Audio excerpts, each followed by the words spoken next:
പൂരവുമായി ബന്ധപ്പെട്ട വിഷയങ്ങളിൽ വ്യക്തമാകുന്നൊരു കാര്യം, കേരളത്തിലെ സാമൂഹ്യ അന്തരീക്ഷത്തെ അട്ടിമറിക്കാനുള്ള ശ്രമങ്ങൾ അവിടെ നടന്നിട്ടുണ്ട് എന്നുള്ളത്. അത് വ്യക്തമായ ലക്ഷ്യത്തോടെ ആസൂത്രണം ചെയ്ത കാര്യമായിട്ടാണ് കാണാൻ കഴിയും.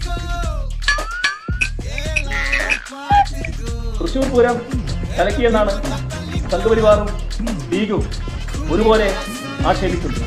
പൂരം കലങ്ങിയോ? അവിടെ ഏതെങ്കിലും ആചാരപരമായ കാര്യം നടക്കാതെ പോയോ? ആകെ സംഭവിച്ചത് വെടിക്കെട്ട് അല്പം വൈകിയെന്നാണ്. ഇതിന്റെ പേരാണോ പൂരം കലക്കൽ?